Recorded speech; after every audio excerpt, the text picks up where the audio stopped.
Hello दोस्तों, नमस्कार। आप लोगों का बहुत बहुत स्वागत है हमारी इस दा महोबा चैनल में। दरअसल आज हूँ मैं सतना जिले में मैहर नामक स्थान पर। मैहर जहाँ माँ देवी शारदा का स्थान। यहाँ पर आप देख सकते हैं बुंदेलखंड के दो वीर योद्धा आल्हा उदल की तपोभूमि यानी अखाड़ा। इस जगह पर आल्हा उदल इस अखाड़े में अपनी प्रैक्टिस किया करते थे, जैसे आज के समय में हम बोलते हैं। अखाड़े में कुश्ती लड़ा करते थे। वो इसी अखाड़े में वो सीखे थे विद्या, जो कला। क्या यहाँ पर आज भी कुछ सबूत, उनके जिंदा सबूत हमें देखने को मिलते हैं इस अखाड़े में। इस मंदिर के जस्ट बगल में हमें यह स्थान हमें देखने को मिलता है, और स्थान के बाद यहाँ पर आप स्पेशल लिखा है। जैसे हम आगे की ओर बढ़ेंगे तो ये अखाड़ा यहाँ से नजर आएगा। एक कहावत भी है कि बड़े लड़ैया महोबे वाले, जिनकी मार सही न जाए, और एक हमारे दुई मर जावे, तीजा खौफ खाए मर जाए।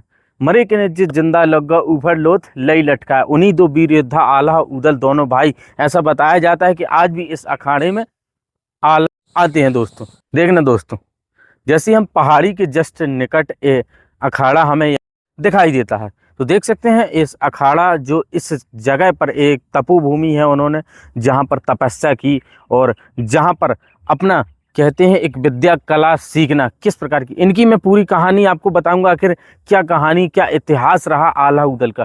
पहले दरअसल एक बार मैं आपको यहाँ से कैमरामैन दिखा देना किस प्रकार से हैं, और अभी क्या क्या हमें देखने को मिलेगा।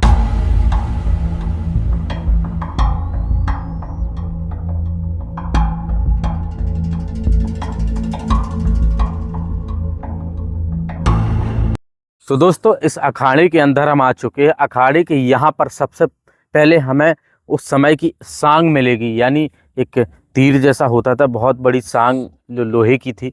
आज भी हमें यहाँ पर देखने को मिलती है। कुछ सबूत मैंने आपको बताया, और उनकी खड़ाऊ और ऐसे तमाम ऐसी चीज़ें इनकी हमें यहाँ पर देखने को मिलेगी, बुंदेलखंड के वीर योद्धा आल्हा उदल की। दोस्तों तो सबसे पहले ही हमें यहाँ पर चलते हैं, आखिर यहाँ पर हमें क्या मिलता है देखने को। यहाँ पर जैसे ही आते हैं तो यहाँ आप देख सकते हैं सांग हमें देखने को मिलेगी, और यहाँ पर लिखा भी है, यहाँ पर आल्हा देव की साधना स्थली, यानी इस जगह पर उन्होंने तपस्या की, साधना की, तब इस जगह को बहुत बड़ा महत्व दिया गया है। खास तौर पर यहाँ पर देख सकते हैं, और ऊपर एक बार कैमरामैन जरूर सांग दिखा देना किस प्रकार से है, क्योंकि बाहर से भी बांस लगे हुए हैं, इस प्रकार से कम दिखाई पड़ती है। आगे आपको मनिया देव का स्थान मिलेगा, जो आल्हा के देव मनिया देव क्या है कि ये कुल देवता थे मनिया देव उनके। ये बताया जाता है कि जब भी इन्हें मुसीबत आती थी तो मनिया देव ही रक्षा किया करते थे इनकी। दोस्त खास तौर पर मनिया देव का मंदिर महोबा में भी स्थित है, और बहुत विशाल। अभी हमें उस कुटिया के अंदर जाना है। आप एक बार कैमरामैन दिखा देना। यहाँ पर आप देखेंगे कुटिया में आज भी उनके कुछ खड़ाऊ, यानी जिसे चप्पल बोला जाता है, खास तौर पर कितनी मतलब कितना बड़ा था उनका पाँव, आप खुद देखकर हैरान रह जाएंगे कि इतनी बड़ी चप्पल भी हो सकती है। इससे पहले मैं आपको मनिया देव का स्थान दिखा दूँ, फिर अंदर की ओर चलेंगे। दोस्त अंदर हमें क्या मिलता है, यहाँ पर देखना आल्हा देव के पूज्य मनिया देव हैं। यहाँ पर मनिया देव जी का स्थान है, और देखना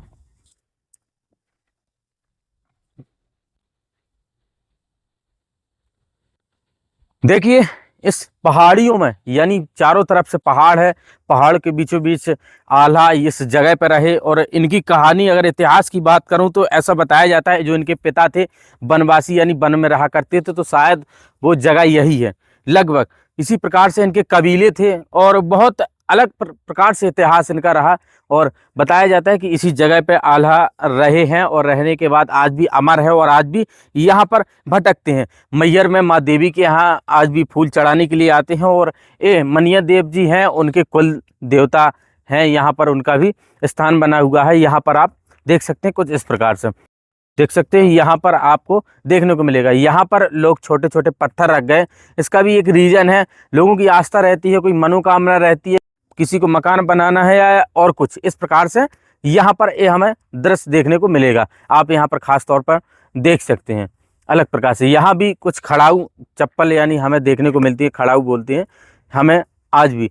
अब हम ओरिजिनल आपको उनकी चप्पल दिखाने वाले हैं। अब देखना, आप भी देखकर हैरान रह जाएंगे कि इतना लंबा पैर, क्योंकि उनका बताते हैं शरीर तो बड़ा था ही, और मतलब बहुत शक्तिशाली थे, हाथियों का बल बताया जाता है।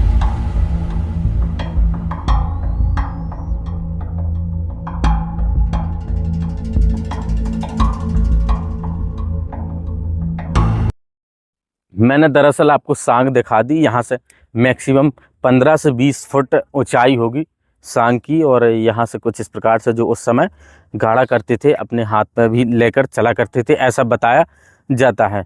इस सांग को खास तौर पर आज जो यहाँ पर स्थापित कर दी गई है इस अखाड़े के जस्ट बीचों बीच।